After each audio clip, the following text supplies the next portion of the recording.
Welcome to the dark side. This is the pre-intro for those people who watch it back. I need to add something. No, this is not the right one. Not that. Add something. Yes, please add your comments to the online information. If you should see us, please add your comments so that we can interact with you. We love talking to you about the dark side. It's a lot of fun for us, and we hope you have a good show today. Welcome to the dark. Oh, that was a bit loud. I just need to put it to public. All right, there we go. Privacy added. There we go. And we're on. So, welcome everyone to the dark side. Mr. Storm, we're here today because we had a really fun theological discussion that we thought we'd bring here. It fits with a topic that we were discussing, last week, a couple of weeks ago? I'm not even sure anymore. Lots happened in the world. So we were discussing and are always discussing theological themes, but we thought we'd bring the dark side full circle. We often do societal issues or politics or something, and today we're going to specify and talk about a particular theological point, and that point is about the Good Samaritan. I nearly said the Good Shepherd. The Good Samaritan, or the good neighbor, or loving your neighbor, depending on what Bible you have. If you've never read the Bible, haven't read any of the stories, we're going to read a bit of it for you today and talk about it. It is of theological importance because if you're a pastor and you've never preached on it, I'm horrified, I'm stunned, I'm shocked. What have you been doing all this time? No, in fairness, it is a staple of Christianity. I think it's fair to say that it's one of those stories that lives quite vividly in the Christian imagination, and it's a story of Jesus in the New Testament. It's taken from the book of Luke, and it's one that I think I basically have to probably do a public apology for and preach anew after we do tonight's show, because I need to do it better justice, as everyone does. But we're going to head into it. Do you want to read it first so that people know what we're talking about? Because otherwise, if you're not a Christian and you've never heard the story, this may be a foreign story to you. Do you want to do that today? Sure. Okay, so it's from Luke chapter 10. It starts in verse 25, and it says, a legal expert stood up to test Jesus. Teacher, he said, what must I do to gain eternal life? And Jesus replied, what is written in the law, and how do you interpret it? He responded, you must love the Lord your God with all your heart, with all your being, with all your strength, and with all your mind, and love your neighbor as yourself. Jesus said to him, you have answered correctly. Do this and you will live. But the legal expert wanted to prove that he was right. So he said to Jesus, and who is my neighbor? Jesus replied, a man went down from Jerusalem to Jericho. He encountered thieves who stripped him naked, beat him up, and left him near dead. Now it just so happened that a priest was also going down the same road, and when he saw the injured man, he crossed over to the other side of the road and went on his way. Likewise, a Levite came by that spot, saw the injured man, crossed over to the other side of the road and went on his way. A Samaritan who was on a journey came to where the man was, but when he saw him, he was moved with compassion. The Samaritan went to him and bandaged his wounds, tending them with oil and wine. Then he placed the wounded man on his own donkey, took him to an inn, and took care of him. The next day he took 2 full days' worth of wages and gave them to the innkeeper. And he said, take care of him, and when I return, I will pay you back for any additional costs. What do you think? Which one of these 3 was a neighbor to the man who encountered the thieves? Then the legal expert said, the one who demonstrated mercy toward him. Jesus told him, go and do likewise. So this is the story that we're talking about. I've read it today from the Common English Bible, which is a very modern worded translation, which has a lot of energy in it, but some people will have only have read it in the King James if you know at all. So that's just to give you the background and the info. So today we are talking about the Good Samaritan, And there is, believe it or not, a dark side to the story. So, Mr. Storm. Right. For those people that are watching that are Christian, typically when you hear the story of the Good Samaritan, the focus is actually put on the parable, Right. on the actual narrative. But the foundation of this exchange is at the very beginning. And I think when you look at that as a foundation of everything else that is going to happen in this exchange and interaction, it actually changes some of the dynamics of what's happening and what's being said. So typically Christianity views this on identifying who your neighbor is or how you should treat strangers or people in need or just people in general. It's about being nice to people. Yeah, most sermons, I would say, if there's a common theme of hearing the story of the Good Samaritan, the big punchline comes at the point where you get to the Samaritan. The Samaritan's done all of this wonderful things, and then Jesus turns and says, well, who is a neighbor? And the guy has to, we envision very sheepishly say, of course it's the Samaritan, he's been the neighbor, and then is informed that he should do the same thing as the Samaritan. And that's the punchline. The punchline is, we as Christians should be like the Samaritan. And so that brings us to really fun points, like the fact that we have charities that are set up called the Good Samaritans and things like that, where people are used to, or the Samaritan Network, where people are used to hearing the word Samaritan associated with kind deeds. So phone networks for suicide or for feeling depressed or what have you, you can call the Samaritans, or you can call and talk to somebody who will do some good, or they maybe have charities called the Good Samaritan who help people with food or with very practical needs. The punchline of the sermon is always this point of saying, hey, there was this unlikely character called the Samaritan, and look what he did. We should be like that. So we've, in Christianity, kind of named everything after, not everything, but there's a lot of things that you can find that have a Christian basis or began as Christian organizations, and they would be called the Samaritans. And I think that that's a fair representation of, I guess, where most sermons land. Not all, but quite a lot of them land in that way. Go and be like the Samaritan, and the idea is the Samaritan is a nice person who does good deeds. Yes. So, yeah, how to start this? Well, so I want to start with something. So you said, well, let's start with the foundation. So I found that quite interesting because, first of all, we haven't spoken about, I guess, who's actually asking the question. So who's asking the question and what is their intention?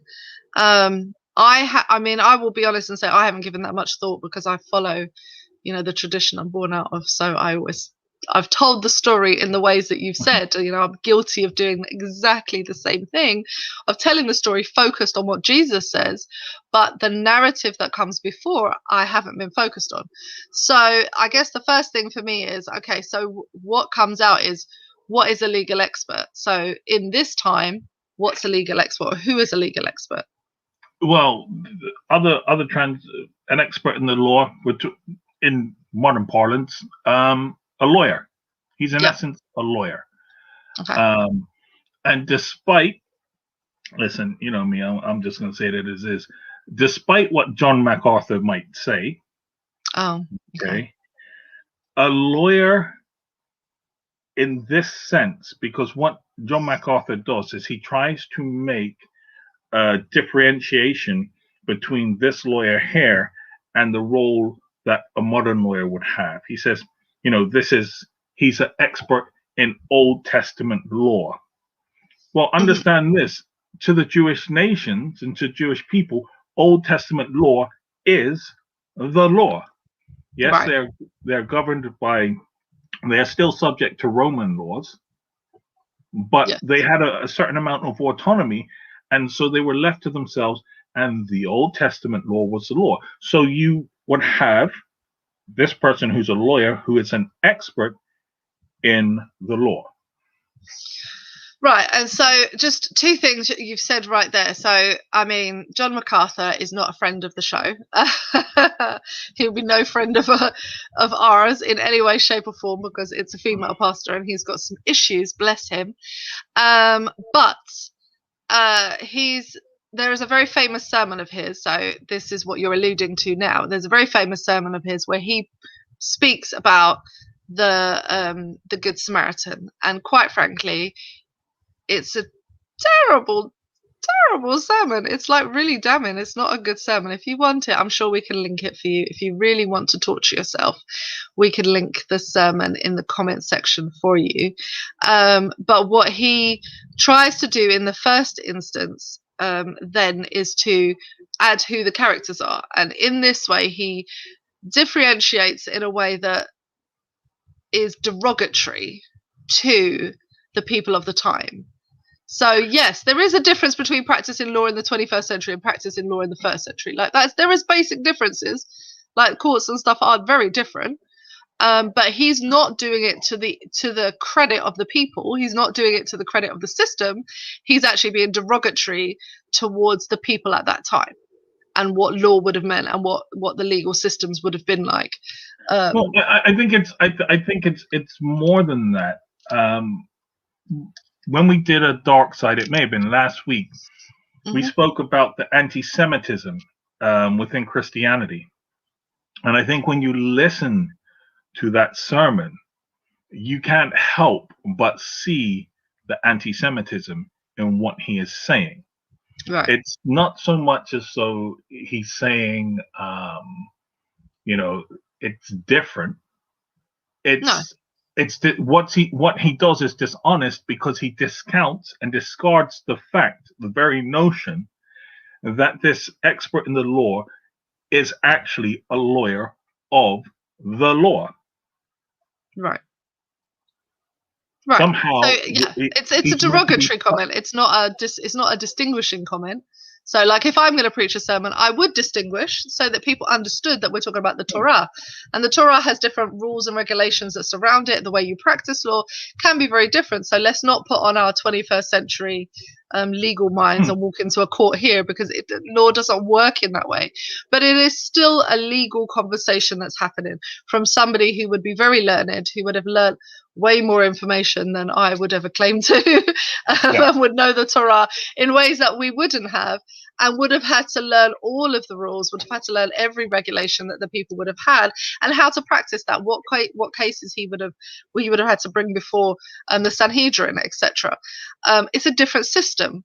And so that makes it different. I think the comment that we're putting into context, and I don't want to dwell too much on it, is the derogatory nature in which you speak about the people of the time, which lends itself to this anti-Semitic view of the New Testament scriptures, where Jesus can be held up on the one hand as a Jewish person, but all of his Jewish identity is stripped from him, because what you say is anyone who's a Jewish character in the story has no value, and you strip them of their intelligence, you strip them of their place in society, you strip them of all of their value, and then say, this is just some bozo coming to the great teacher and having these moments. Right. So with that cleared up, we're gonna try and skip through, jog on here. In the book of Luke, now here's the thing: at the time, the lawyers are highly regarded people. You're an expert of the law, just as lawyers are highly regarded today. Somewhat, other people see them as blood-sucking parasites. We cast no aspersions. Me discarding half my families. I was about to say, be very careful what you say on live internet shows. That may come back to bite all of us. We wouldn't say that about our own family members. No, indeed.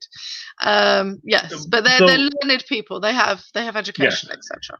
But Luke isn't a fan of lawyers.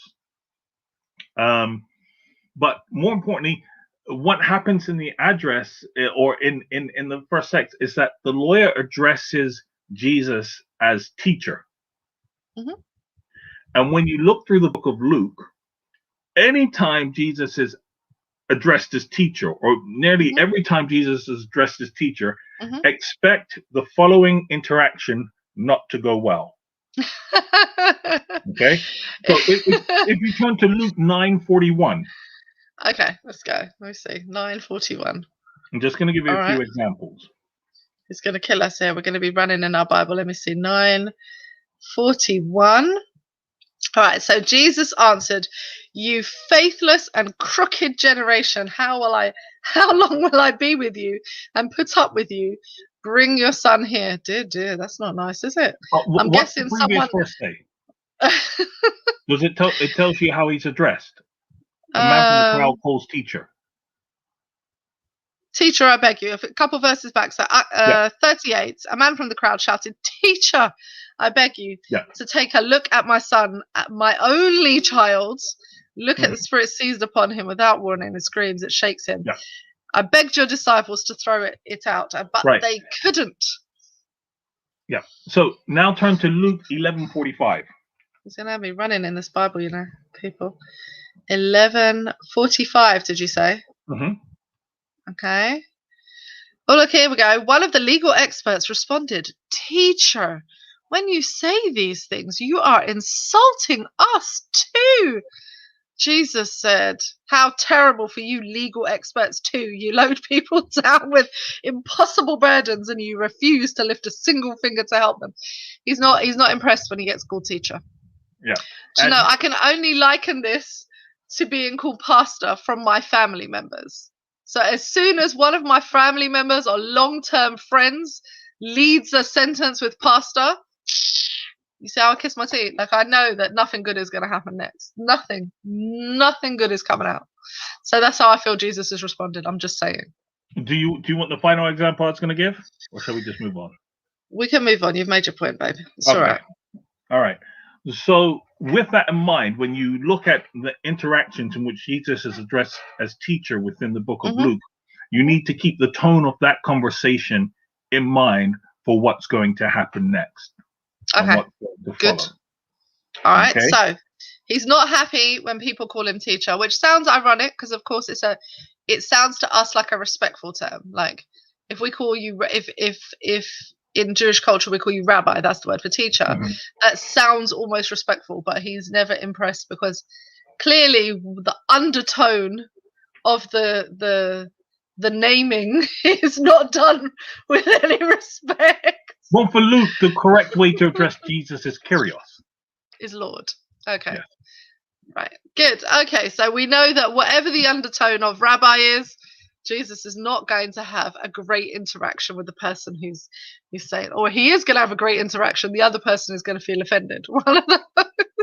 Okay. All right. So I find the question interesting. What must I do to gain eternal life? Now, I find this an interesting question because actually much of the Old Testament isn't really concerned with the gaining eternal life. There isn't as much concern with that. Hebrew law is not concerned with how do I gain eternal life. And in fact, it's so much so an issue that there are Jewish people that don't believe in an eternal life. They don't believe in life after. And so I find that really quite an interesting question. But I think you might bring out the point that the answer that Jesus gives is kind of funny. Yeah, well, you're precisely right. And I think what we need to clear up before we proceed is that when no, actually, we'll do this first. First of all, there's an assumption in the lawyer's question. Yeah. And that is that there is something you can do to earn eternal life. Right. Which is an ironic kind of, it doesn't really work. It doesn't seem to work like that in the Old Testament. There doesn't seem to be that override in the Torah, which is the old scriptures as we would know them in our English translations. I don't really see that as a narrative. This kind of earning of eternal life doesn't seem to be a big part of it. So that's kind of So interesting. So Jesus' response is, "What is written in the law?" He replied. "How do you read it?" Okay, so seems like a question. The answer that Jesus gives seems like a question for a different question. Like it seems like an answer for a different kind of question. Well, the first thing to establish is that, as you say, the law to a Jewish person is the Torah. Yeah. Okay. And so when we speak of this, what is written in the law? Well, not much, as you say, is written about eternal life. Right. The Torah deals greatly and in large with life here and now, your relationship with your fellow man and your relationship with God now. Right. Okay. And I think that's a surprising point for people who aren't Christians. So if you aren't a Christian and you've ever encountered or you have any idea about Christianity, you may have this overriding idea that Christians are concerned with going to heaven. That's their concern.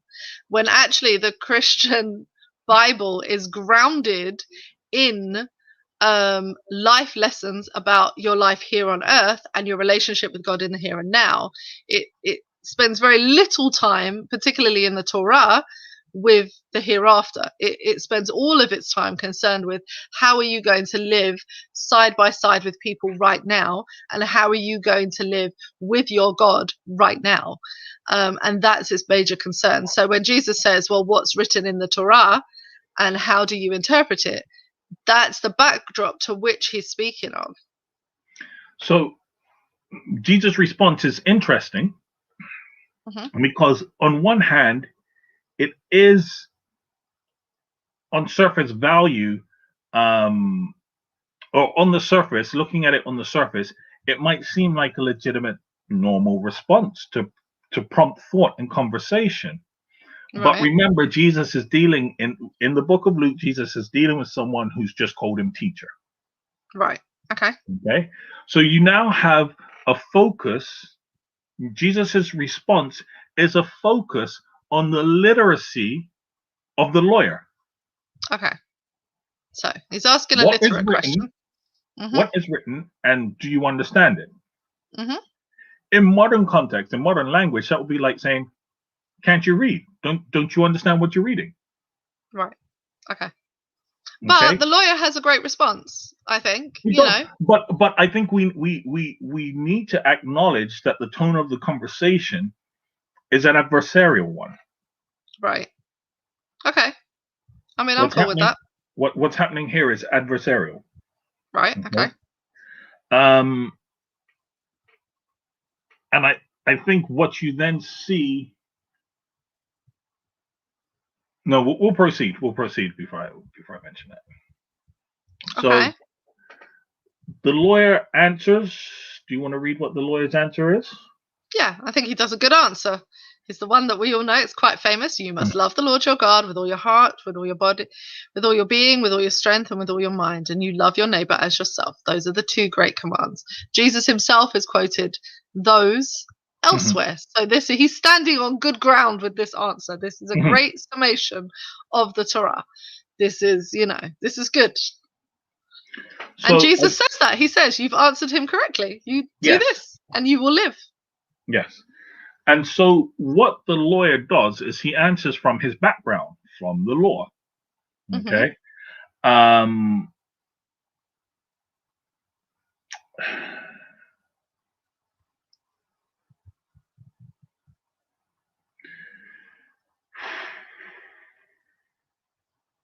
you okay?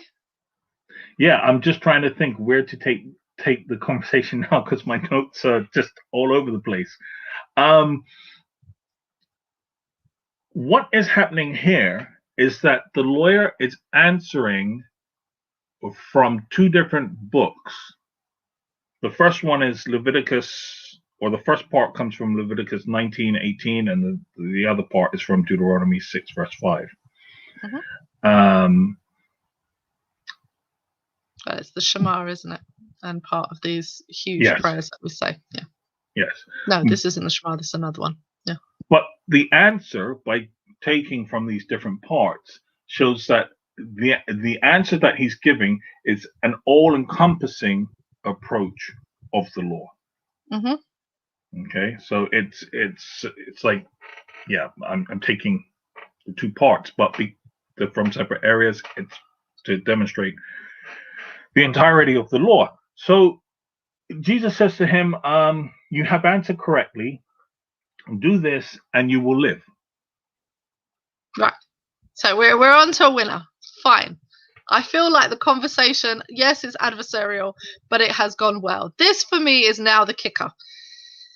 Because, of course, the you will live statement is great. Like, excellent. So he asked about eternal life and now you will live. All right, excellent. I mean, I see there's a little bit of a disconnect between eternal life and you will live, but okay, I can live with this. Is what happens next for me. That's the kicker in the teeth. Well, the thing is, I think we need to acknowledge that Jesus is telling him, or in essence, what Jesus' response tells him is stop being concerned about the afterlife.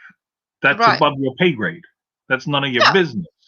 Yeah. Do this. Get on with what you've been tasked to do. Live here. Live here. Live well. That's what you've been tasked to do. You've answered well. Good job. And then we would have nothing left of the text if clearly the lawyer wasn't expecting something quite different. The pat on the back was clearly said with a tone the lawyer did not like, because then... So we then move on and we're told that the lawyer wanted to justify himself. Yeah, this translation said he wanted to prove that he was right. I like that. I like the way of explaining that. So he wants to prove that he was right. And he says, so who is my neighbor? Well, I think one of the things that I think when you understand that there's an adversarial tone, the lawyer being an expert in the law and Jesus being a rabbi, the lawyer would expect to come out on top. It's not unreasonable. It's not unreasonable to assume that the lawyer is feeling ashamed at this point. Yeah, but it's weird because, I mean, I could arguably be quite a sarcastic person. Some people would say that about me. I don't know who those people are and I don't know why they would say that. But, to this point, Jesus has said, you answered correctly. This is the correct answer. Well done, you. Go away with your gold star. You may not like the tone, even though you came at him with your little adversarial tone in the first place, but he hasn't actually said anything to you that upsets the apple cart yet.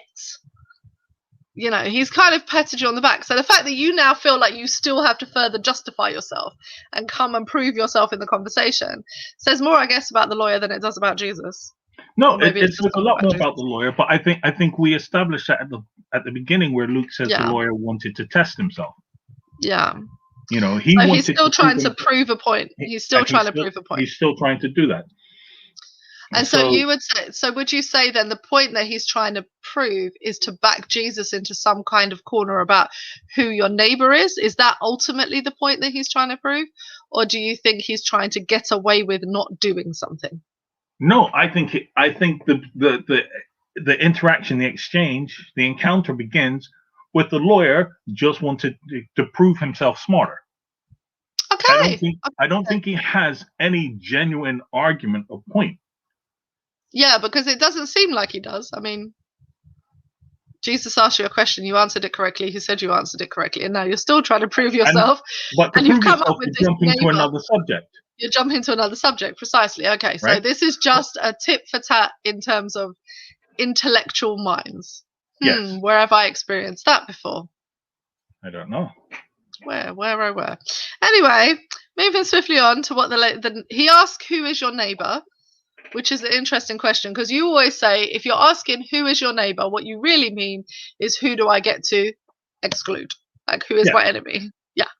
In essence, I get to exclude people. That is the real heart of the matter for the lawyer's question. Who is not my neighbor? Right. Okay. And so Jesus goes into this parable.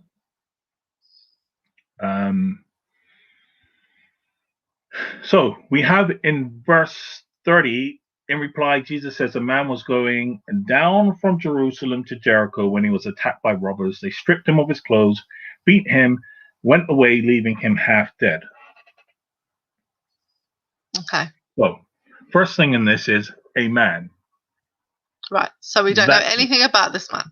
We have no idea his social status. We have no idea his racial identity. He is just a human going from one place to another place, or a male human. That's probably quite important because a female human is quite a different set of rules. It's a male human going from one place to another place.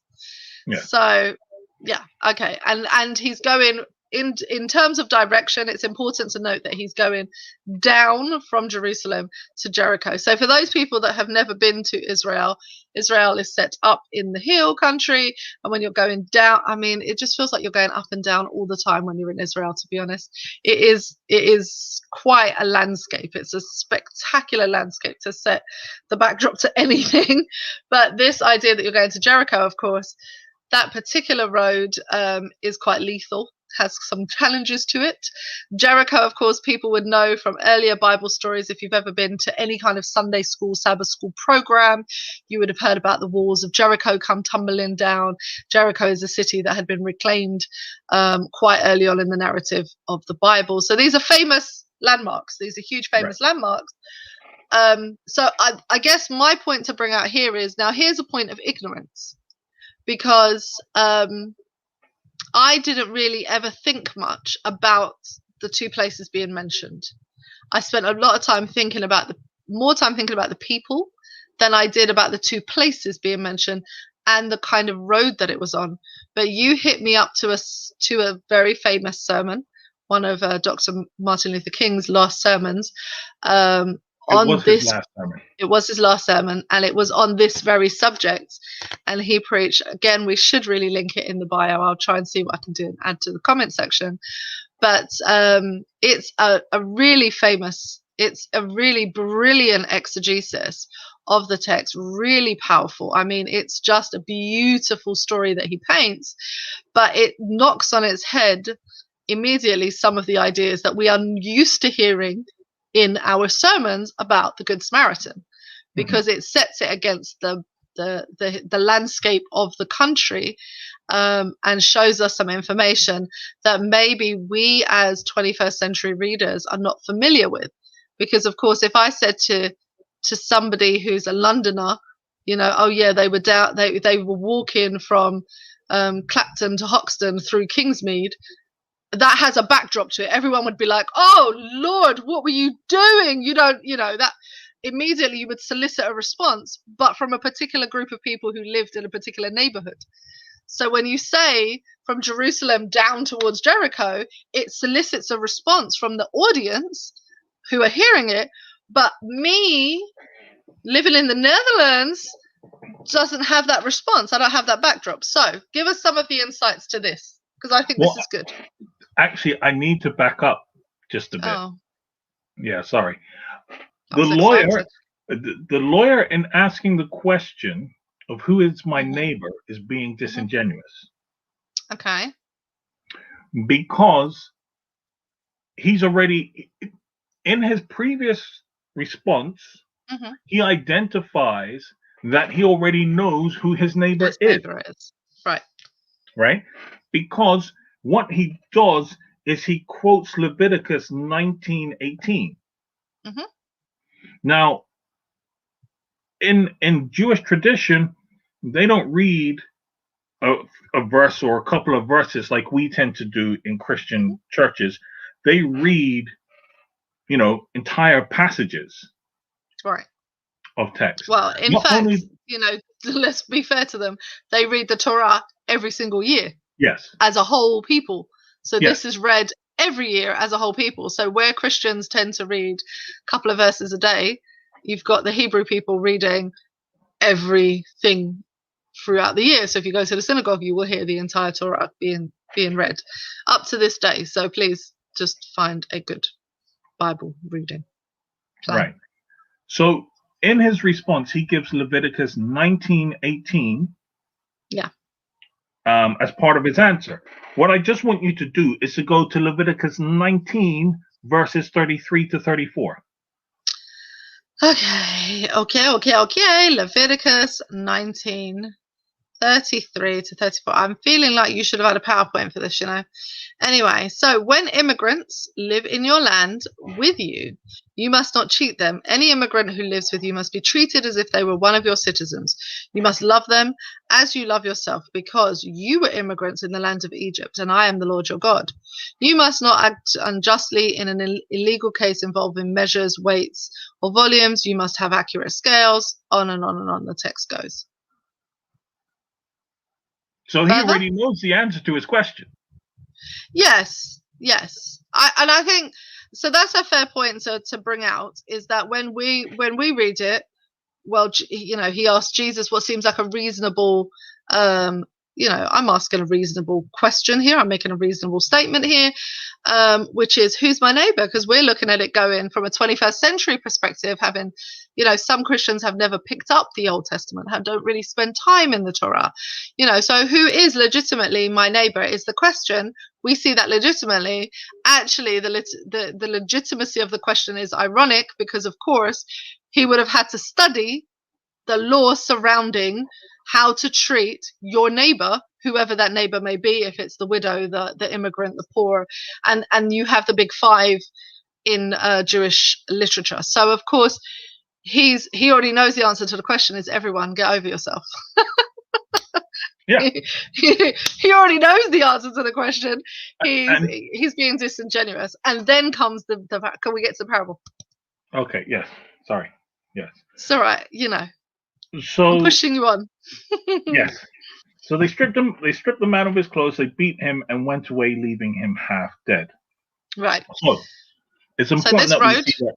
What's that, sorry? Are you going to talk about the fact that this road is a dangerous road? Right. Okay. This road is a dangerous road. I believe David writes about it from the time of the Old Testament. Right. It's known as the bloody path. Yeah. Because there's so many bandits and robbers on there. People are getting beaten up, killed, mugged.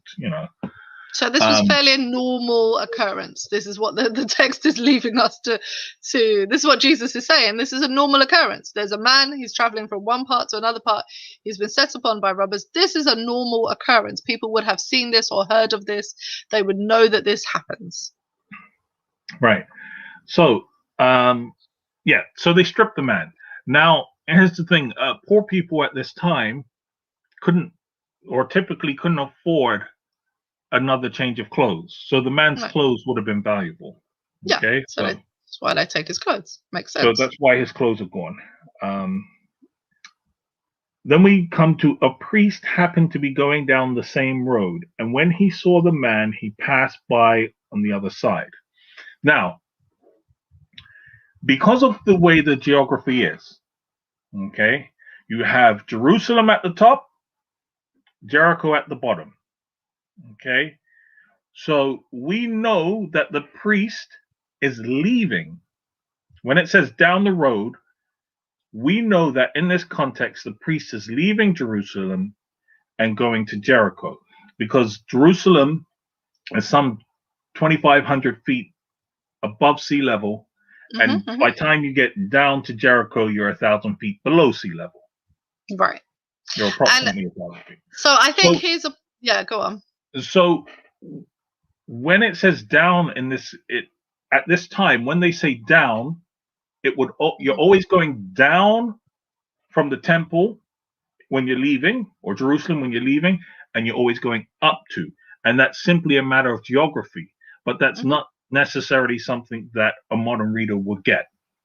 No, not unless you've traveled. And I think the reason that you raise this is really important, because the way you will have heard this in a sermon. So if you just you can look up John MacArthur's sermon or any other sermon on the Good Samaritan, 9 times out of 10, what you will have heard is a poor exegesis, sadly. And I will say I've been an ignorance, because I would say even I've been guilty of the same thing and must apologize for my same ignorance, because what we think of is, okay, who is a priest? This is the quick exegesis. Who's a priest? A priest is one who had to stay pure and clean and has rituals around ritual cleanliness. They had to do rituals at the temple. There's all sorts of things that they have to do.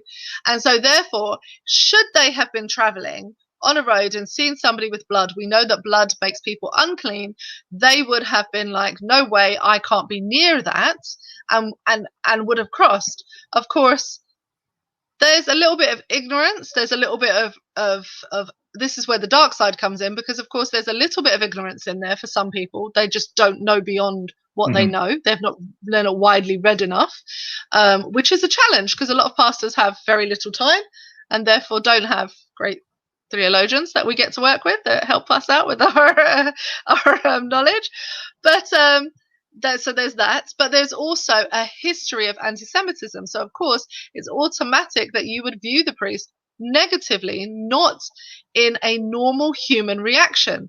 So a priest has a responsibility to the people, so that's his primary function. So if he had actually seen somebody, whoever it is, his duty is to his people. He would have been bound to help. So why does he not help? And the logical kind of answer is, in the response of what he does, he's afraid. He jumps up and runs to the other side of the road and like literally takes off, because of course he gets to fear for his life.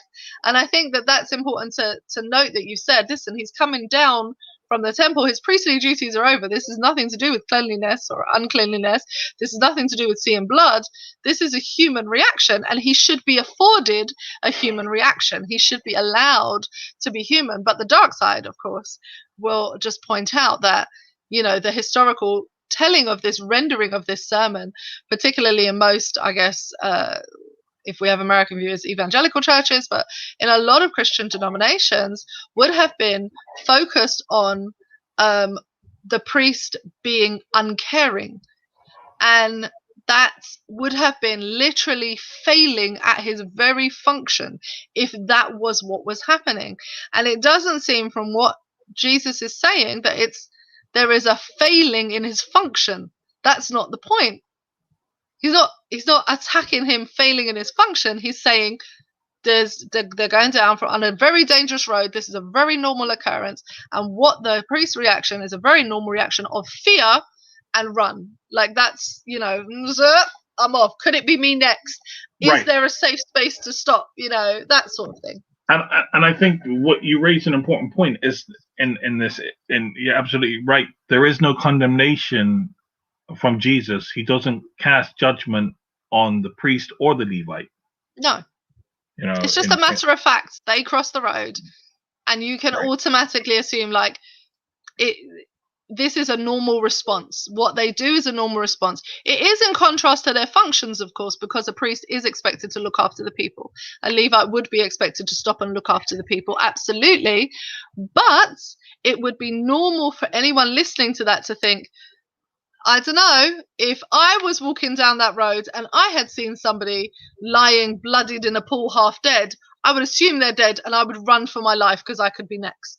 Well, I'm just going to read what Martin Luther King Jr. says in the mountaintop speech on this. And he says, I'm going to tell you what my imagination tells me. Please excuse me because I can't deliver as well. I'm not as good an orator as I should link the actual sermon here so you people should. can hear it's worth doing. It's so beautiful. I did put it. It's actually up on the Pastor Purple page. So if anyone does want to listen to it, if you head over to Pastor Purple, like the page, follow, click, subscribe, do the things. But if you scroll down, you'll see the promo for the dark side with the actual the portion of the sermon. Okay. So he says, I'm going to tell you what my imagination tells me. It's possible these men were afraid. And so the first question that the priest and the Levite asked was, if I stop to help this man, what will happen to me? He then goes on later and to say, but then the Good Samaritan came by and he reversed the question. If I do not stop to help this man, what will happen to him? Right. Okay. Oh, we have poor connection. Oh, no, it's gone back up. We should be okay. All right, everybody. So bear with us. Sorry, we're having a poor connection day. So this is the dark side with the Coming Storm and myself. We are discussing the Good Samaritan, and we're looking at some of the failings in the teachings that we've encountered ourselves in this story, and we're looking at some of the anti-Semitism that comes through. some through ignorance, sheer ignorance, and others through willful wickedness. We've already mentioned a particular sermon that we would say to you don't watch because it's not nice, John MacArthur's, and we've mentioned a great piece of theological work, which is of course Dr. Martin Luther King's final sermon with the Good Samaritan. So I'm going to link that for you. I'm just looking for it now so that I can link it. Right. So the text then goes on to say, so too a Levite, when he came to the place and saw him pass by on the other side.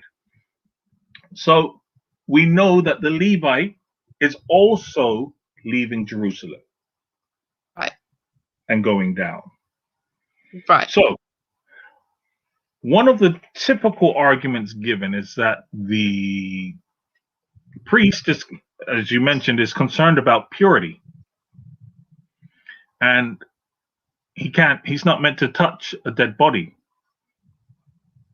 He's not meant to be near a dead body. And so they say a Levite is also concerned about purity. There's two problems with taking this approach to the text. The first is the priest has finished his priestly duties. And how do we know this? Because he is going down. Right. Okay?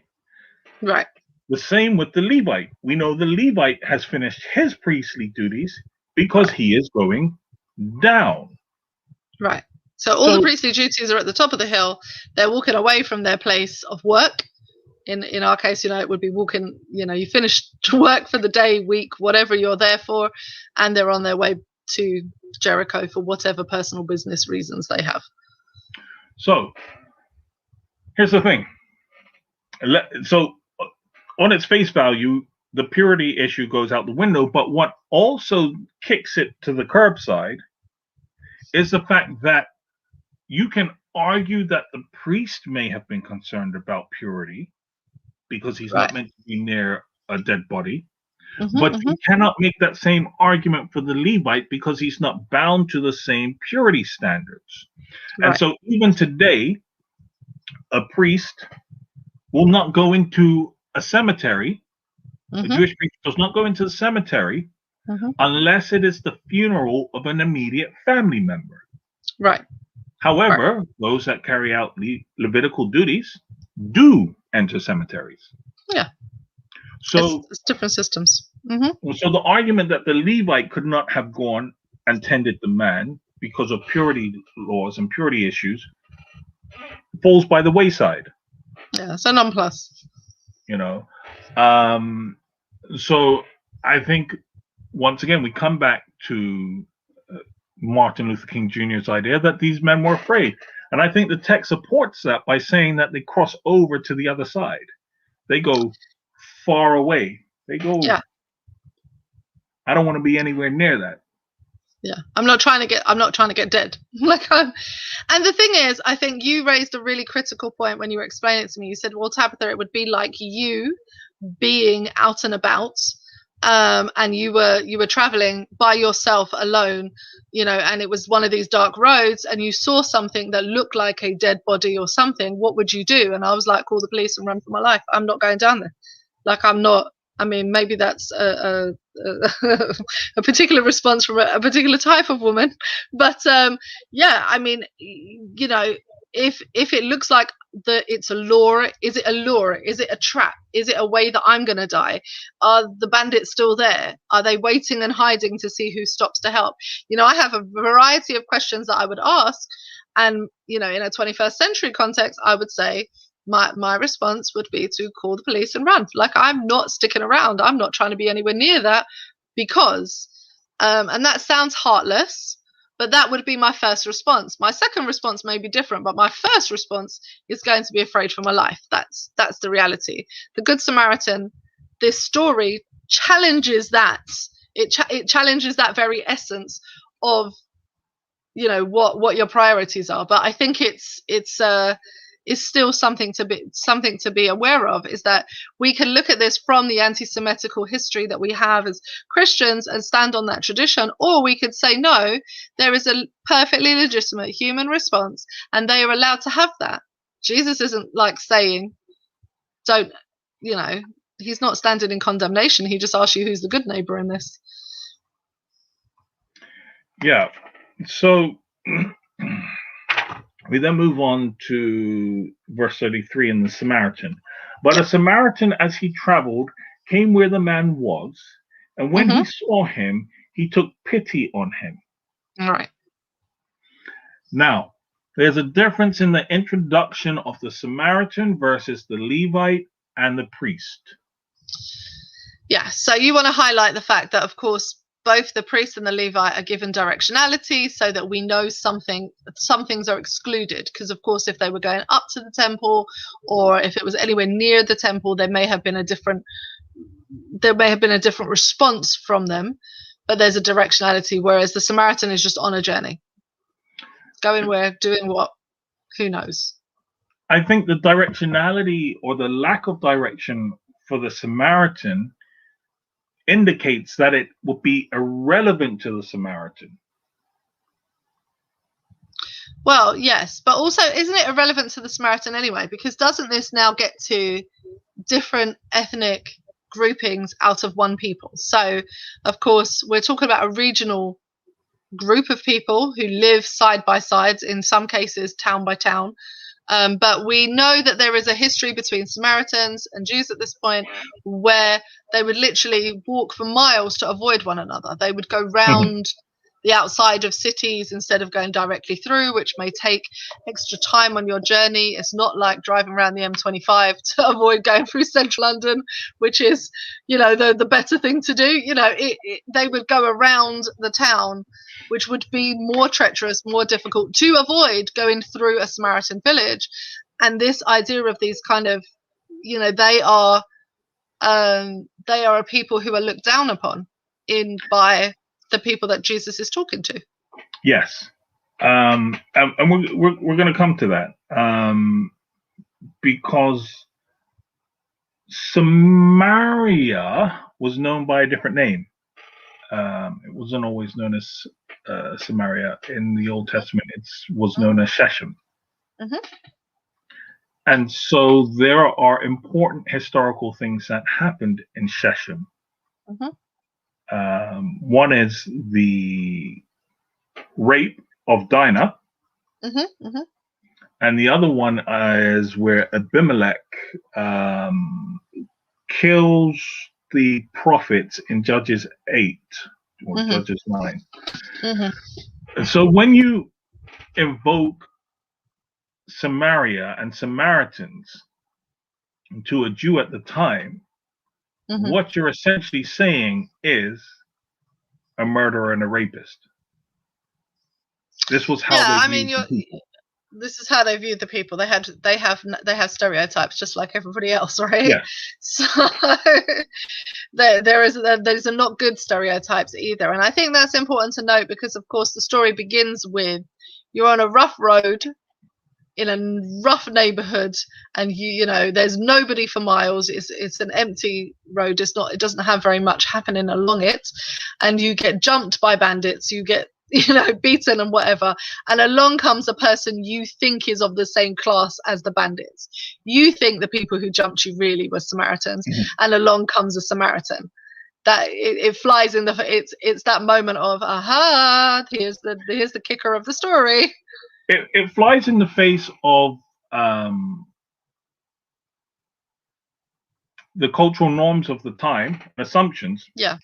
But actually, what Jesus does in his telling of the story is it actually flies in the face of the pattern of the story. So the story reads like in English we have the joke: an Englishman, a Scotsman, and an Irishman walk into a bar. And the Irishman is always going to be the butt of the joke. Yeah. And so when reading this, you have the priest, you have the Levite.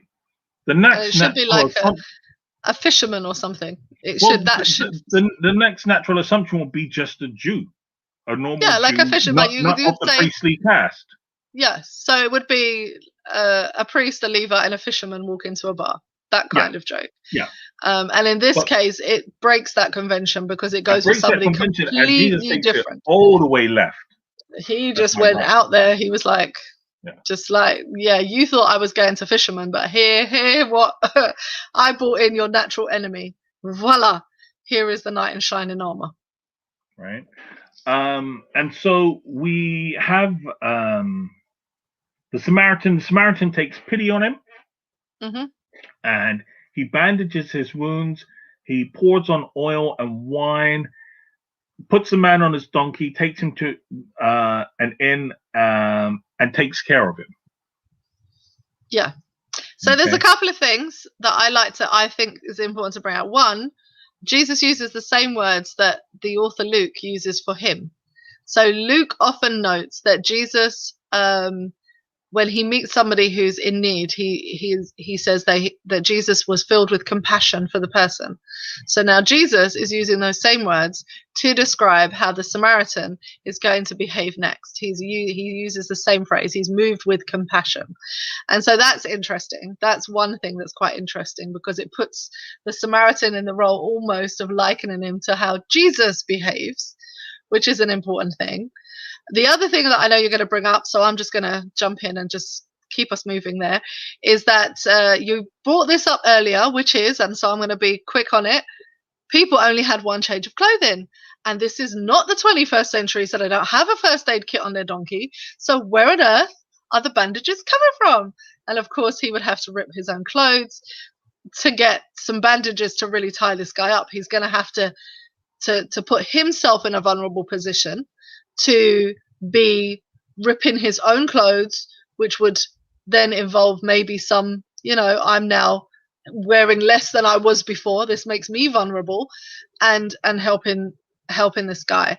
And then, of course, remind me about the oil and the wine, because, when I say you're tending wounds with oil and wine, I'm like, we're putting alcohol on the wounds? Oh, yes. Good, excellent. Like, what's happening right now? Well, that's good. That should be cleansing. That'll clear it out. And as you say, they didn't travel with first aid kits. So the oil and the wine were historically used to treat wounds. Right. But that's not why the Samaritan would have had them. He would have had them because they composed ingredients for a meal. So as he's traveling, he would need to prepare a meal. Right. So these are the things that he would have used to eat to sustain himself on his journey. So what you're really saying is, I mean, the Good Samaritan is a huge story, because Jesus is really highlighting the most compassionate person he could find. And in it, the person's using his own clothes, getting rid of his own food, like he's going to be hungry. Like there's issues here. He's giving away his own food. He's giving away his own drink. He's giving away the stuff that he needs on the dangerous road on this journey. He's giving it away to somebody else who needs it more. Right. And then sticking him on the donkey that he was carrying, like he was traveling on, which is a big deal, of course. Right. So now he has to walk. Mm-hmm. All right. So he takes him to an inn and he takes care of him. Mm-hmm. Okay. I think that's another important point, because we move on to the next verse. The next day, he took out 2 denarii. And in your translation, it rightly points out that's 2 days' wages. Right. So it's a lot of money. 2 days' wages, yes. And for a 21st century reader, I think that's a really important point to note, because if we think about 2 days' wages, that can often be a lot of money. Like, if you don't have that, it's a lot of money. Yeah. So he says to the innkeeper, "Look after him," he said, "and when I return, I will reimburse you for any extra expense that you may have." Now, the reason why I highlight the what I'm highlighting is the fact that when he leaves, he tells the innkeeper to look after him, but whilst he's there, he looks after him. Mm-hmm. So if the innkeeper was capable of looking after him and administering the care, when he leaves, the innkeeper was capable of doing it whilst he was there. There was no obligation upon the Samaritan to stay and administer that care personally. Right. Okay. So that's interesting, because I maybe hadn't picked up on that nuance. So that's an interesting point to bring out, that actually when you look at the Samaritan's behavior, he's personally invested in the health and well-being of this person. He wants to personally see that this person returns to good health and invests his time and his energy where he could have just paid somebody, because it's clear that he has enough money to do so, or he has enough provision to do so, or is willing to give enough provision to do so, should I put it like that. So he does the initial groundwork, but he clearly is willing to donate enough to do the other part. So I think that's an interesting nuance. He's very personally invested in this man's health. He's given him his clothes off his back, his food out of his belly, his drink out of his belly. Now he's given him his personal help, and he's given him 2 days' wages. I mean, what more could you want other than a promise to return and make sure that you're okay? I mean, like, this is everything you want from somebody who you meet along the way, right? Mm-hmm. I think if we go back to the example you gave of if you were traveling on a dark road, see someone lying there, it would be like you picking up the person. You actually stop, see the person's not well, you drive them to a hospital, you shove them out the car, you burn rubber and leave. Yeah, who does that? That's not good. Yeah. But what the Samaritan does is he stays, and he stays overnight, and he makes sure that the person's okay. Yeah. Right? I mean, and of course there are different health systems now, so that's, rightly so. There are different ways of doing things now, but I like the point of the personal investment, because I think too frequently we have not got so much personal investment. People are not so, Yes, and I agree with you. And I think what this speaks to is that too often, especially in modern times, what we like to do is throw money at problems. Yeah. Whereas the Samaritan throws money and his time. And his clothes and his food and his drink. Everything and he throws everything and the donkey at the person. Like, he literally gives everything. Yeah. And agrees to come back. I mean, yes. So with that in mind, my question to you would be, what do we learn about the Samaritan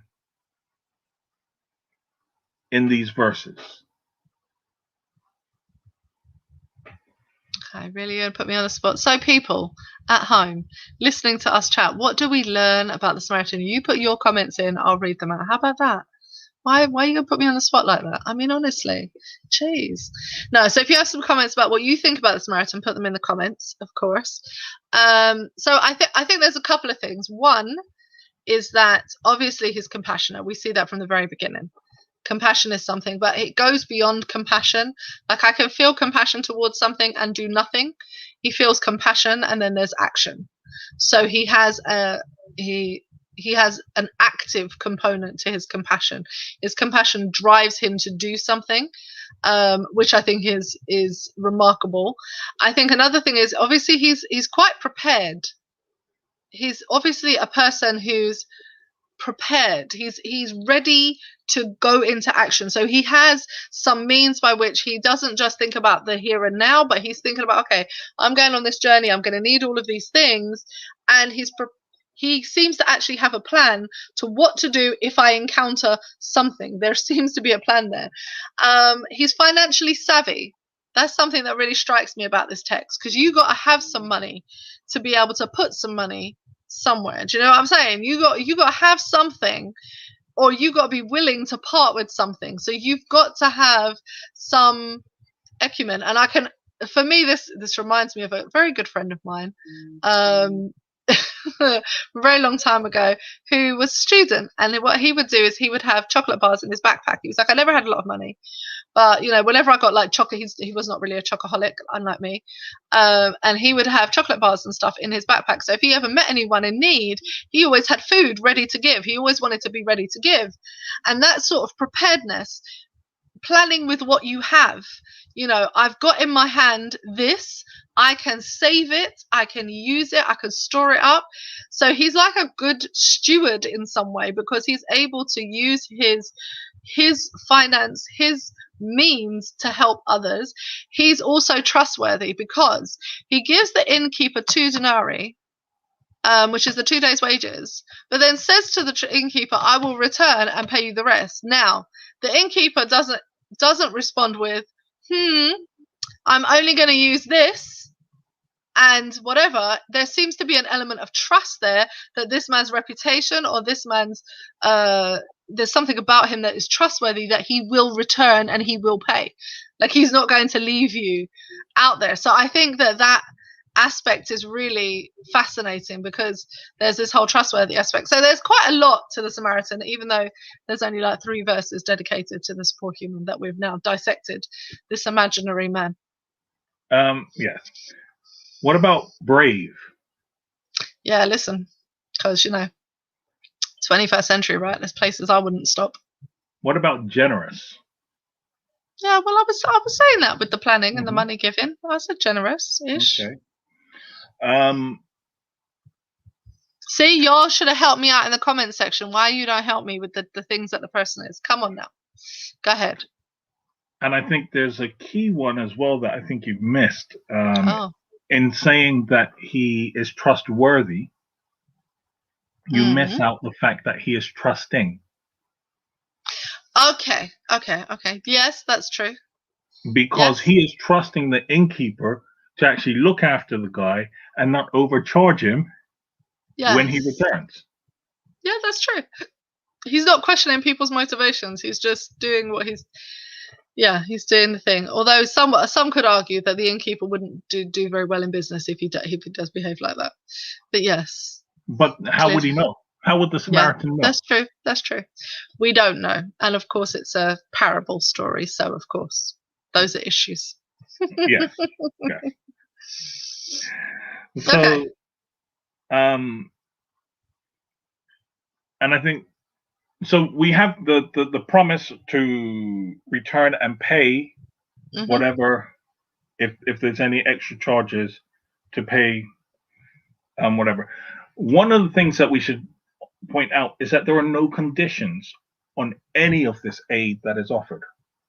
No, he doesn't imply that the man has to pay him back, or that I'm doing this for you now, but unfortunately you will now have to work for me for the next however many months to pay it back, or whatever. There is nothing. There's no conditional. It's just given. The man needs it. I'm giving it. Okay, cool. All right. So let's move on, because we're up against the clock now. Come on, you. Right. Okay. So so Jesus then says to him, Jesus then asks him. Go on. Which one of these 3 was a neighbor to the man who encountered the thieves? Then the legal expert said, the one who demonstrated mercy towards him. Interesting, he couldn't just say the Samaritan, right? It would have been shorter. Yes. Quicker answer would have been the Samaritan, because it's clearly the answer to the question. But he explains what it is that the Samaritan does. The one who demonstrated mercy toward him. Right. So I was talking to Jason earlier today about this. Dr. Jason. Yes, Dr. Jason, Dr. O'Rourke. And he actually made a very interesting point in this. You're absolutely right to point out that the lawyer cannot bring himself to say the Samaritan. Right. It shows the level of animosity. But what Jason also pointed out was that there's a difference between grace and mercy. And so in the lawyer's response of saying the one who showed mercy, he's not seeing the worthiness of the man who is the victim in this. Right. Because mercy is to not get what you deserve. If you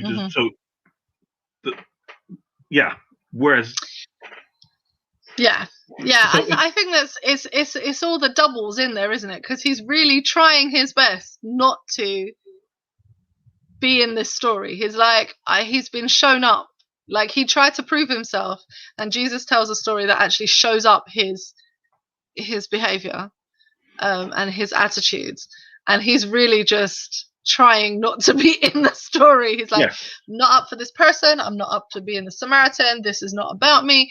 Okay, the one who was merciful, the one who gave what the man didn't deserve. Like, you're not even giving grace. It's a begrudging answer.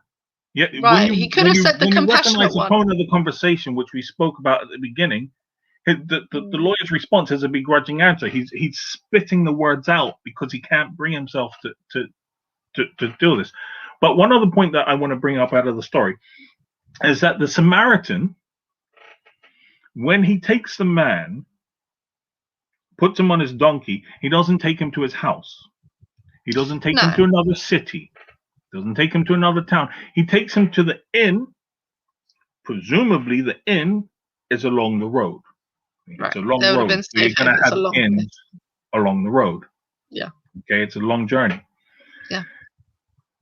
There's an interesting point in that when he gives the aid, he doesn't take the man off the course of action, off the path which he is heading down, whether it's dangerous or not. The aid comes without condition. It's up to the man afterwards whether he decides to return home or to continue on the path.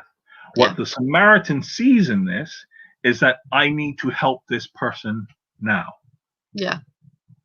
So this is where our conversation, I guess, around this got really interesting, because when you said that, it really struck me that as Christians, we always deviate people off their path. Like, we don't leave people where they are and try and help them in their neighborhood, in their circumstances, and empower them to be. A lot of times, one of the criticisms is that we come in like, the knight on shining armor nonsense, and then we override the people. So eradicating them of their own kind of identities and free wills. But what you said about this is that we aren't told who the man is, of course. We don't know what the ethnic origin of this person was. We know that they were beaten and they were left on the side of the road. And taking the Samaritan to the inn was an act not only of compassion, but was an act of an encouragement to the person to go back to whatever they were doing, however you were next. And I think that's fascinating in terms of the ministry and the work that we do as Christians. Do we actually empower people to be their own heroes, to do their own thing, to continue on their journey with God? Or do we just come in and stamp ourselves on top of their business? And that, I think, was an interesting part of the conversation for me, because I thought, hold on, a lot of times we come in to communities, a church is already there doing, they already have their group and they're doing outreach work and they're feeding the homeless. And instead of us coming in and contributing to what they're doing and building up their journey, we go, oh, there's homeless people here. You're not doing a very good job. We'll open our own centre. We'll do our own thing. And thereby putting your little efforts to shame. And everyone now is dependent on us. And when we get fed up and we decide that we no longer want to do this anymore, we walk away. And now you're left holding the bag because we have no investment in that community. Or we take people from their community and we place them in our communities and we say, now thrive. And then when they're not doing their best, we're like, see, it's because blah, blah, blah, blah, blah. And I think that strikes me. Yeah, I think there's one other approach that we take in that. And that is, yes, we see the need in your community. We're willing to help you as long as you follow our direction. This is the direction we want to go in. Our help is conditional upon you going in the same direction or in the direction that we desire you to go. Right. And I think that's really problematic. I mean, that is the story highlights, and what you highlighted in the story really brings the dark side. Why this was such a fascinating topic to do as a dark side, because it challenges some of the notions that we hold as Christians. We have an anti-Semitic past. There are issues in our rendering of these stories that are inauthentic to the people and to the story itself. But not only that, even in our kind of hyping up the Samaritan, even in that, we do it in such a way that it overrides how the Samaritan even behaved. Yes. Yeah, absolutely. And so just the command that Jesus says, go and do likewise. And that was the end of the conversation. Whoop! Yep. Conversation's done there. Now, My contention is that typically Christianity sees this as a story of how to treat a foreigner or how to treat your neighbor, or identifying who is your neighbor. It's about being nice to people. No, the story's not about being nice to people, though. And also, what is nice? No, but this is typically how the story is portrayed. Yes. And my contention in this is that it goes back to the foundation of the story. What is it? What do I do to gain eternal life? And because a lot of people are concerned with heaven. Right? Do not be concerned with heaven. What Jesus says to him, right, is get on. To do this, follow the law, and you will live. Now, if the law is predicated on your relationship on here and now, okay, I see the go and do likewise. None as a command to be nice to people. No. But to be like the Samaritan. Yeah. Right? To have those. So that means to be trustworthy. Yeah. To be brave, to be compassionate, to be, to work and do your best to be financially secure, to be invested in people, to be willing to sacrifice. This is what the command is. Go and do likewise. Not this is who your neighbor is. No.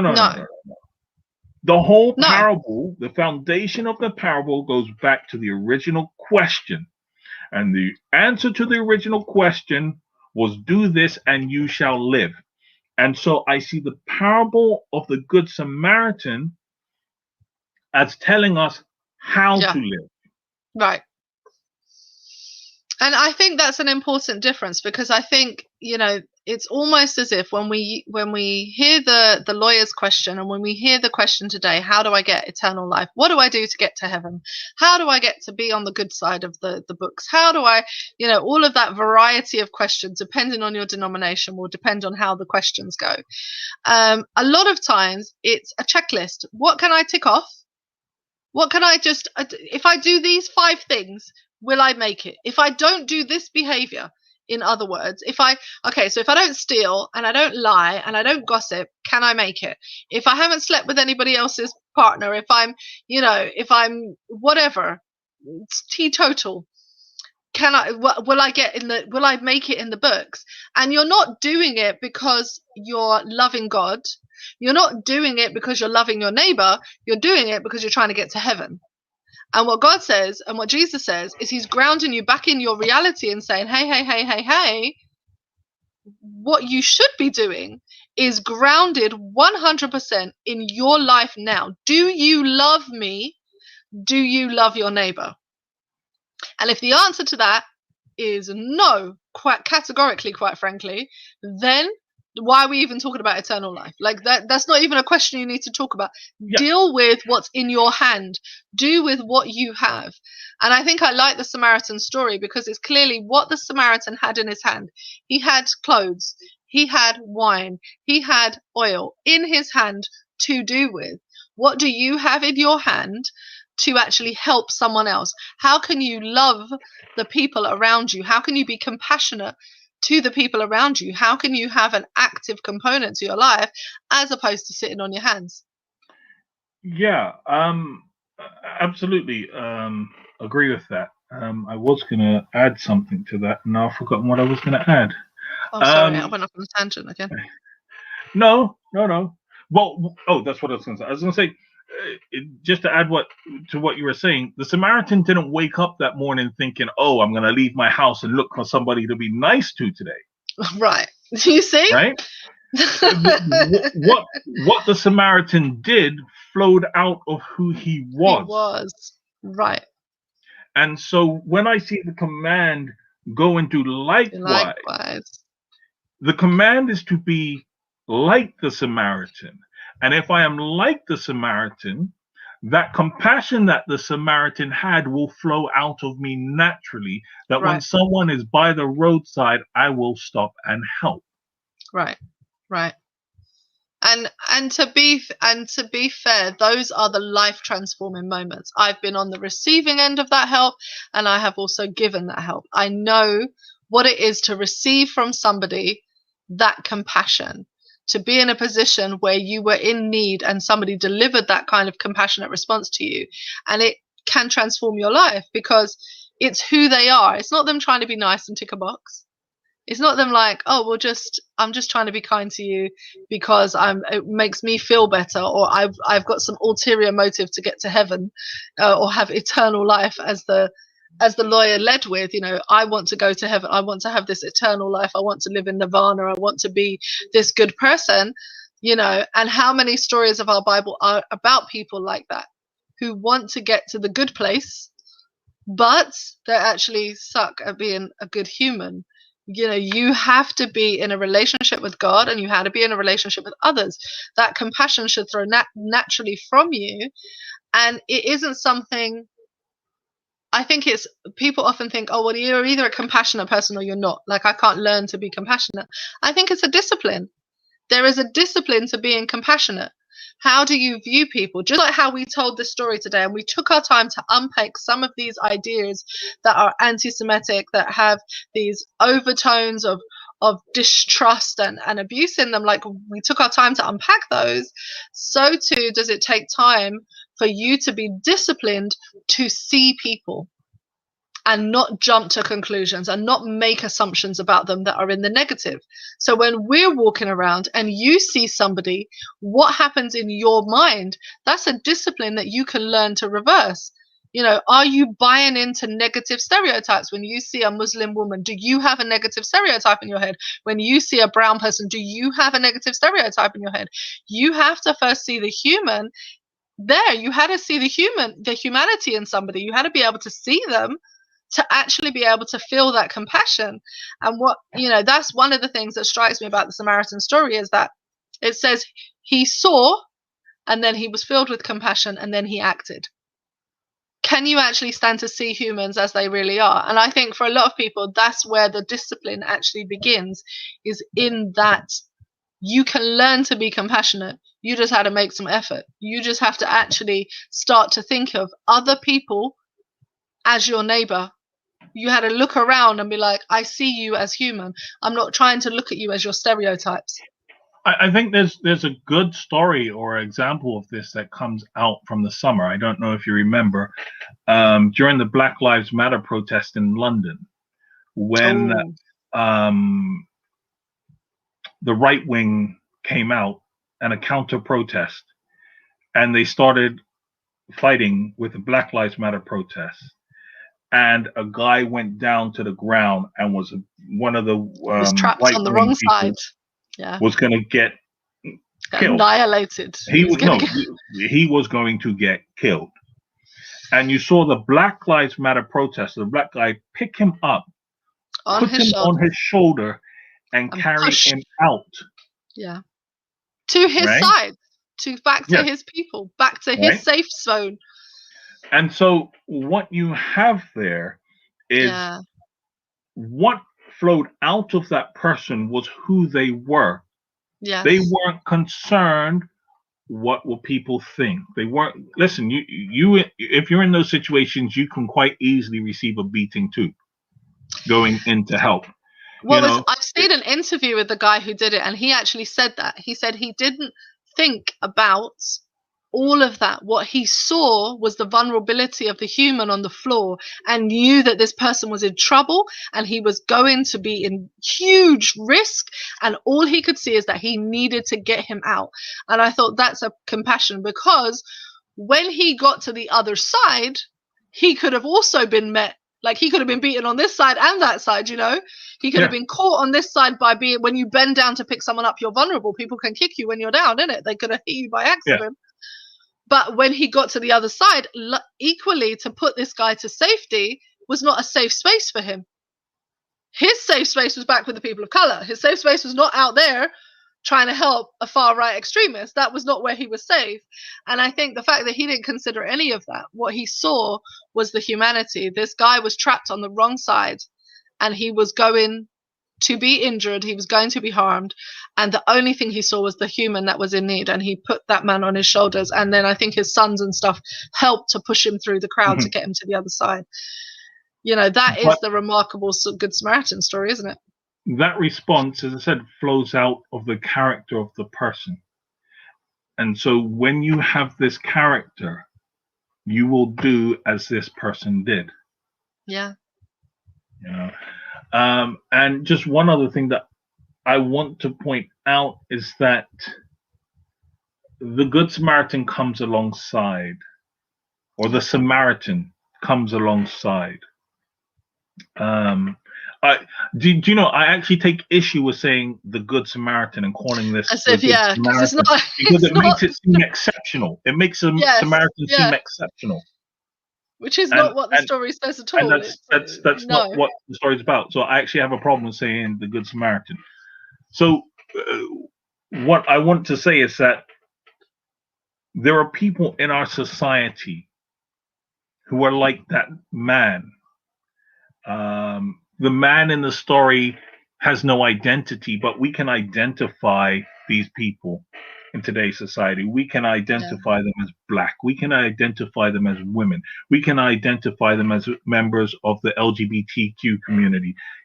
We can identify them as Muslims. We can identify them as so many other things. We can put an identity on this man. Yeah. And what society does today is that, like the man in the story, we strip people of, their dignity. When we, in the story where the man's clothes are taken, his dignity is taken from him. Yeah. We take away people's safety. Society takes away people's safety. Society takes away all these things from these groups that I've mentioned and more. Just like the robbers did in the story. Yeah. Okay. But we, like the Samaritan, need to be willing to restore dignity to people, even at the cost that it comes to us. When the Samaritan had to rip his clothes, it would have cost him some of his dignity. Imagine walking into the inn with the ripped clothes. Yeah. Yeah. Yeah. He exposed himself. Like there would have been issues with that. He would have had a challenge with that. And I think it's a fantastic point that you make, that sometimes we only want to do the good things that don't cost us. I can donate to the food bank, or I can donate to this cause, and it doesn't cost me anything. It doesn't do anything. Like I'm not like, okay, I paid some money, but what does that really cost me? Nothing. Money is nothing. But the fact that you can restore someone's dignity is what it's about. To restore somebody's humanity to them, that's what it's ultimately about. That they can know that they're human and that they're loved and that they are valued is really powerful. And all of those groups that you mentioned, and so many more groups in 21st century living in the world today, in a lot of parts of the world, they are suffering. And we've mentioned stories on here of different groups of people who've really suffered. And what does it mean to restore their humanity? What does it actually mean to restore their dignity? What would it actually cost me if I wanted to do that? And sometimes it does cost. It comes at a price that maybe a lot of people aren't willing to pay. Well, that's something. When you look at the story, in order to restore the dignity of the person, the Samaritan had to get down and walk and lift up the man, put him on the donkey. In other words, he's carrying him, he's transporting him. Mm-hmm. But you have to come alongside that person to restore their dignity. It's not simply we're going to throw money at it.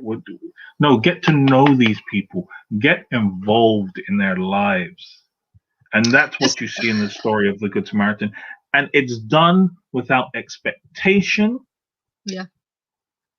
It's done without wanting anything in return. It's done without the idea of reimbursement. Mm-hmm. The Samaritan isn't even told thank you for his efforts. Don't expect to be told thank you when restoring someone's dignity, because the reality is it's simply the right thing to do. And if you need to be thanked for doing the right thing, maybe you're not You doing might it right. want to question your motives. Yeah. Maybe we're back to the question at the beginning, which is, are you doing it because you want eternal life, or are you doing it because you are loving your neighbor? And that is the real question. And I think I want to end and share on this story that will probably mean something to you. You probably heard this story. So your lovely football team, Liverpool, has a great rival in Everton, I believe it is. Yes. the rivalry goes. Sock robbers. You see, so there is a city, Liverpool, in the UK. There are two football teams that inhabit that city: the Liverpool team and the Everton team. There is a huge rivalry between these two football teams. It's a good, in some ways, it's good natured, but it does ruin families on some occasions, I think.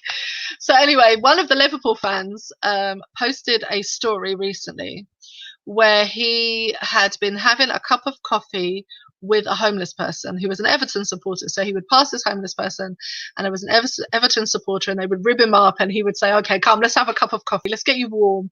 And he would have this cup of coffee, and they would stand and they would talk football together. And so over the course of this happening, the guy had expressed that one day he would love to go and see Everton play. He would love that. And it turns out that this man had just fallen on hard times. You know, he just one bad thing after another. He had fallen on hard times. And so what the guy said was he had the opportunity to purchase Everton tickets. And as a Liverpool fan, he took this homeless guy to the game. And for anyone who knows football would be like, oh my gosh, this is huge. So Dr. O'Rourke's just gone and said, I'm late, let's go. You're gonna have to play it back. We're rounded up, mate. But he takes this guy to this football match. He's standing on the wrong sides of the bleachers, and he's in the Everton stands. And he says he didn't expect anything in return. Anyway, some time passes, and this man gets his stuff together. He gets it back, and then he invites the Liverpool fan for a cup of coffee at his home. And they have this friendship that has developed out of that. And I think, you know, the guy in the piece, the Liverpool fan, said, it didn't cost me anything to restore his humanity other than being embarrassed standing on the Everton side of the stands. And I just think how much that is the Samaritan story. It can cost, like it cost. It has a price. Like he paid for coffees, he paid for tickets, he paid for all sorts of things. But that wasn't what he was talking about. What he talked about was restoring the dignity of the human that was homeless and was experiencing a bad run of life. And when the guy got back on his feet, he actually continued the friendship. At this point about walking alongside, he said, we've had dinners together. We've met families. We're doing things together. That idea that he didn't come in and supersede his, thing. Oh, you want to see Everton? Come sit on the Liverpool side. He didn't supersede it by saying you got to come live in a good neighborhood. He actually goes where the man is and continues his relationship with the guy in a way that the Everton supporter is able to do. And that restoring of dignity to the human, in just this kind of football analogy for anyone, for me, really struck me as a powerful example of how anyone can do it. Anybody can restore someone's dignity, no matter what the line is you have to cross. And in Liverpool, the Liverpool-Everton line is a big line. Just saying. It's a big line to cross, but you can do that. So I think that those are the two examples we've given, are powerful examples of how anyone can do it, but it takes discipline, and it takes wanting to love God and wanting to love your neighbor.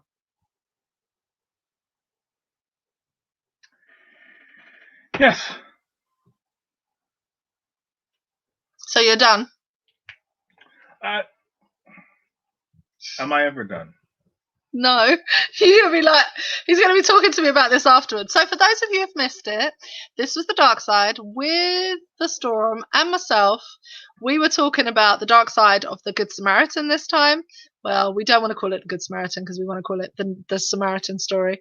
And the question of and reinvesting in the whole story and looking at all of the points at which Christianity has failed, and really looking at some of the ways in which we can really uplift this story as a good one, where the question isn't, can you have eternal life? The question is, how are you going to live in the here and in the now? That sounds like a sermon, right? I should preach this sermon one day. Or maybe I just did it. I don't know. Just watch this.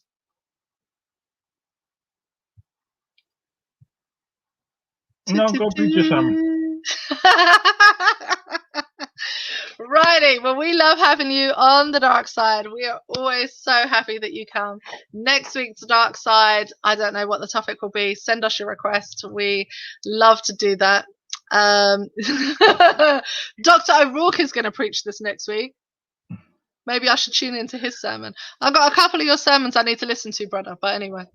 I was just going to say, one of the interesting things, as I said, when we were talking about this, we mentioned at the beginning, is that Jesus never actually answers any of the questions.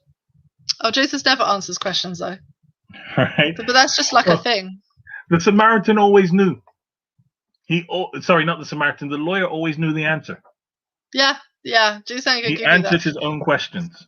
And if anyone's met the Stormy here, if anyone's met this dude, you will understand that this is just a pattern of life. This man doesn't answer questions. Why? You already know all the answers. Right. We're going to sign off for today. We went a little bit longer, but I hope you can understand why. I hope this was enjoyable for you to pick apart the story. I hope that you will hold us pastors accountable and say, come on, do some more research. But that means you guys giving us some time so that we can actually read the books. Please, come on now. We need time in our day. Like, don't be calling us all hours of the day. It's just not good for us. And night. Some of y'all need to remember we're humans too. But we hope that you enjoyed it. Read the story for yourself. Love the whole biblical narrative. Do the reading, more than one verse, because that will help you. And we'll see you next time for more topical discussions on politics, religion, theology, anything we fancy that happened this week. Can we do Kim and Kanye next week? Yeah, sure.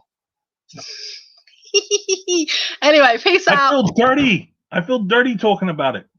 I know. Kim and Kanye next week. Let's do that. It's going to be amazing. I don't know. We'll see how the week goes because, sometimes we have a plan. I have planned topics to do. And then the news happens. And then I'm like, oh, no, we need to talk about this. So we'll see how we go, folks. Or if you send us an interesting topic, of course, we'd love to discuss it. Peace. Have a blessed week. And we'll see you soon. Laters. He said laters. Bye-bye.